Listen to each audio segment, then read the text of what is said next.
London and Brussels have agreed to go the extra mile in coming days to try to reach an elusive trade agreement despite missing their latest deadline to avert a turbulent exit for Britain from the European Union's orbit at the end of the month. British Prime Minister Boris Johnson and the President of the EU's Executive Commission, Ursula von der Leyen, had given negotiators a Sunday deadline to find a way to resolve an impasse on arrangements that would guarantee Britain zero tariff and zero quota access to the EU's single market. On Sunday, they mandated negotiators to continue, although Johnson sounded a downbeat note on prospects for a breakthrough.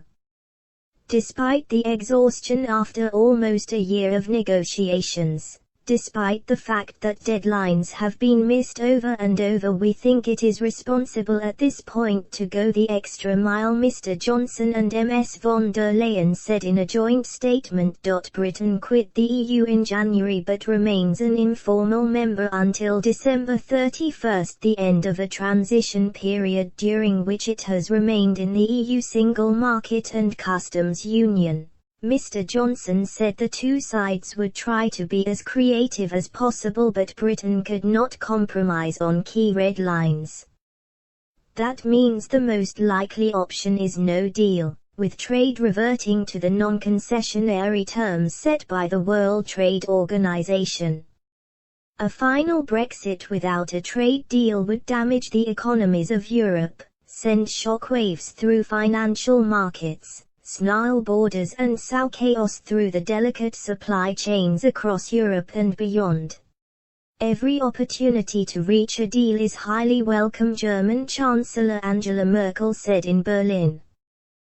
The two sides have struggled to agree on fishing rights in British waters, and EU demands that Britain face consequences if in the future it diverges from the bloc's rules for fair competition, what it calls a level playing field.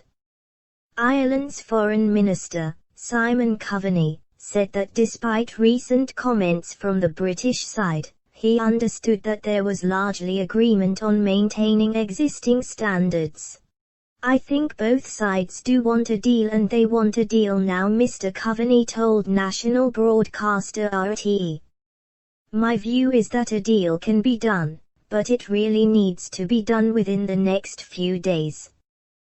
The EU's chief Brexit negotiator, Michel Barnier, will brief ambassadors from the bloc on Monday morning about the state of negotiations. The envoys will then review the situation, Sebastian Fischer, an EU spokesman for Germany, which holds the bloc's rotating presidency, said on Twitter.